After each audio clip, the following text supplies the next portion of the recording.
Olá, meu nome é Ana Carolina, estou aqui para relatar sobre a minha experiência com ressonância harmônica. Esse é o terceiro vídeo, eu vou falar sobre a terceira onda. Nessa terceira onda, eu tive uma grande virada de chave na parte de relacionamento. Porque eu até já falei no primeiro vídeo que eu terminei o meu relacionamento no final da primeira onda, porém ficou ali aquela coisa de continuar conversando, tentar voltar, não dava certo, né? E, e aí no final da segunda onda, pro começo da terceira, teve o término definitivo e e aí eu realmente tinha que encarar ali a situação de que não iria mais, né, estar com aquela pessoa, né. Foi uma escolha minha, porque realmente era uma coisa assim muito ruim, muito tóxica, e apesar de eu gostar da pessoa, não tinha nenhum futuro, né. Então, a primeira consciência que eu tive foi da minha carência, de como eu automaticamente, quando eu terminava um relacionamento desde a minha adolescência, eu procurava uma outra pessoa para substituir. E eu não ficava sozinha nunca, né? E eu nunca, durante a vida, fiquei um tempo sozinha comigo mesmo, né? Eu sempre estava procurando alguém para ocupar aquele lugar, né? E aí eu, obviamente, percebi que isso era carência, eu já tinha percebido antes, né? Em 2020, no final de 2020, antes de fazer a onda, eu tinha feito uma constelação familiar para trabalhar essa parte de carência, né? E só que assim, eu não conseguia encarar essa situação e falar, vou fazer algo sobre isso. E aí ali eu falei, eu vou fazer algo sobre isso. E o que aconteceu? Eu percebi muitos padrões meus que eu nunca tinha reparado, né? Uma pessoa atrai sempre um semelhante, né? A, a lei do espelho. O que você vê nos outros é o que você tem dentro de você.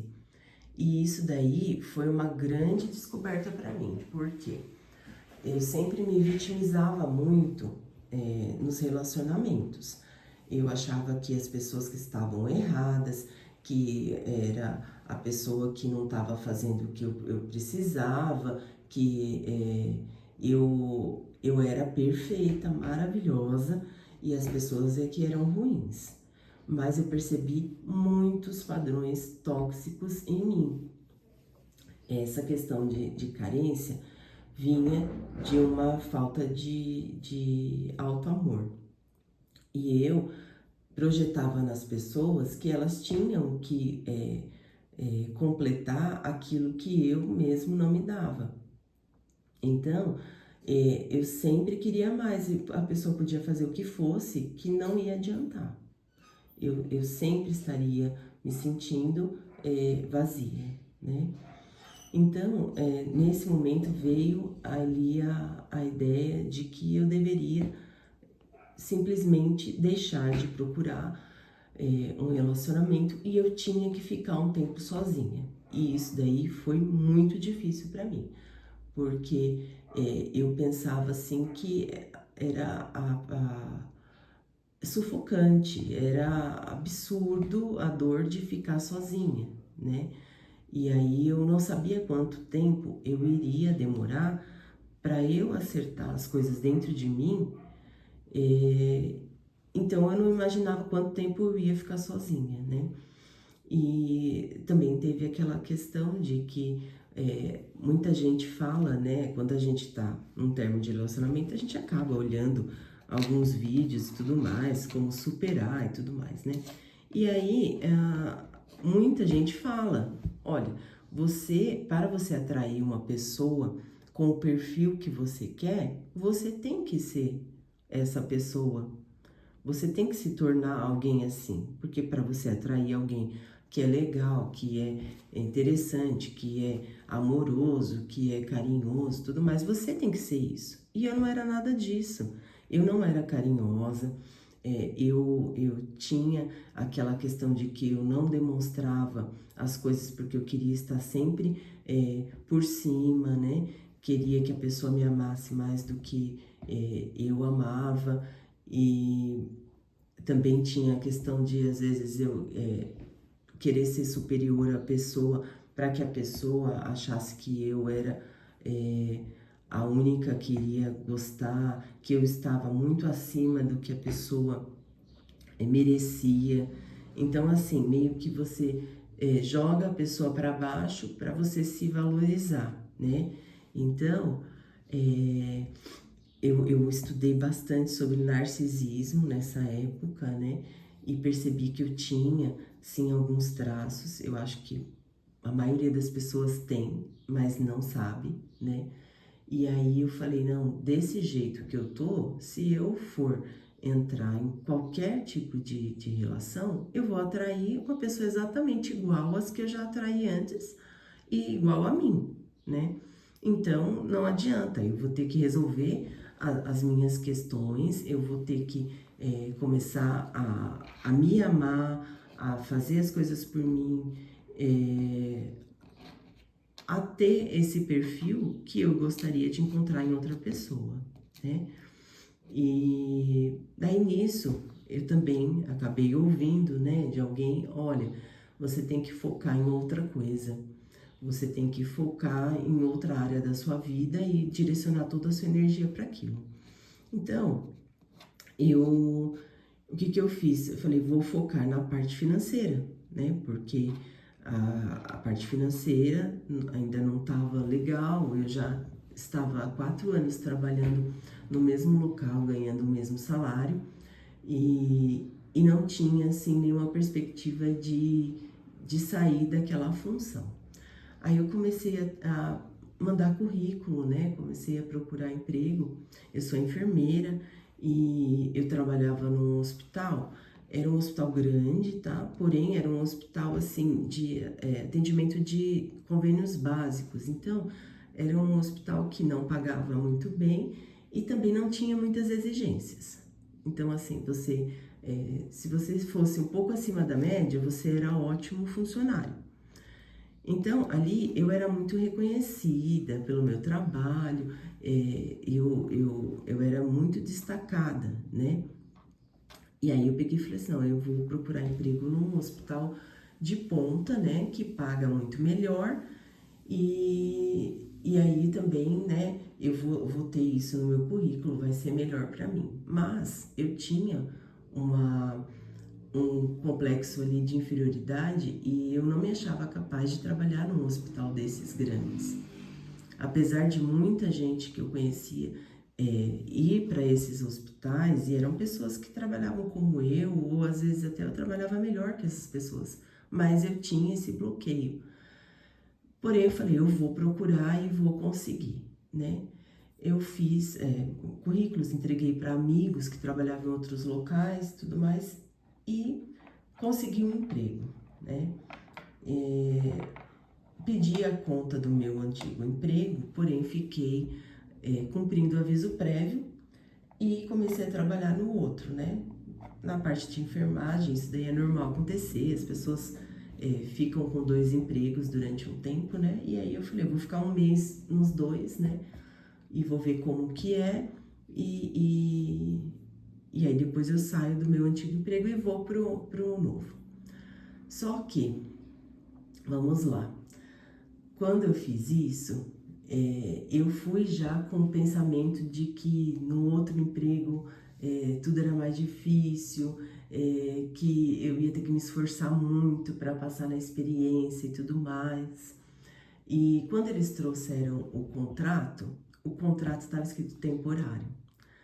E eu fiquei assim, eu fui perguntar, eles falaram, olha, é porque a gente não está com vaga agora, mas a vaga é efetiva, sim, assim que sair uma vaga, você já vai entrar como efetiva. É que existem as vagas e a gente não tem como colocar você agora como efetivo, mas a sua vaga, a sua entrevista, tudo foi feito efetiva. Mas eu fiquei morrendo de medo. E nisso, no meu antigo emprego, eles fizeram uma entrevista de desligamento, né? E aí eles tentam reter os talentos, né? Então, ali naquela entrevista, eles falaram que eu tinha chance de ser promovida. E aí eu fiquei ali ruminando naquilo e morrendo de medo de sair da zona de conforto, porque no hospital que eu trabalhava, eu era conhecida por todo mundo, meus chefes gostavam de mim, tanto que eles não queriam que eu fosse embora. E num novo emprego, eu não sabia se eles estavam gostando do meu trabalho e tudo mais, e eu ficava com muito medo de trocar, né, e ter que sair da zona de conforto. Por fim, quando estava faltando 2 dias para acabar o meu contrato, né, e eu iria sair mesmo do hospital, eu simplesmente fui lá chorar para minha chefe, falei que não estava gostando do novo emprego e se não tinha como a gente reverter, né? Eu voltei para trás, não consegui, né? Falhei ali na missão de ir para um lugar melhor e ganhar melhor. O horário também era melhor, era tudo melhor no outro emprego. Mas eu fiquei com medo. E aí eu coloquei a desculpa que é porque eles tinham falado que eu tinha chance de promoção. Então eu fui pedir a conta do novo emprego. Quando eu pedi a conta, eles me deram feedback ali, falaram que estava adorando o meu trabalho e que queria que eu ficasse e tudo mais, mas eu já tinha desfeito todo o aviso prévio, o pedido de demissão no outro emprego, e aí eu saí do novo emprego. Quando eu voltei para trabalhar, né, que eu continuei trabalhando, né, onde eu já estava, a minha chefe pediu a conta. E aí eu vi ali a oportunidade de eu ter a promoção, né? Achei que tinha sido tudo maravilhoso, certinho. Fiz a entrevista e tudo mais, demorou um bom tempo para eles darem a resposta e eu não fui promovida. Quando eu comecei ali a aguardar esse novo cargo, né, e fiz a entrevista, eu comecei a ficar muito ansiosa. E a gente já sabe que quando a gente está fazendo ressonância, tudo fica mais rápido, a gente potencializa tudo. E aí eu comecei a ter uma alergia muito grande no rosto e nas mãos. E era na época de pandemia, eu tinha que usar máscara, eu trabalhava dentro de uma UTI, e quanto mais eu usava a máscara, mais a coisa piorava. O meu rosto ficou em carne viva. Nisso, assim, minha autoestima foi lá embaixo, porque eu gostava muito de me maquiar, sempre fui muito vaidosa, e assim, o meu rosto ficou muito, muito feio mesmo, né? E aí, enfim, uma outra pessoa foi promovida e eu continuei ali com o mesmo salário, com o mesmo cargo e ainda com um monte de problema de saúde ali, de alergia. Esse problema perdurou na minha vida por 10 meses. Depois, nas outras ondas, eu vou contar quando foi que isso daí acabou.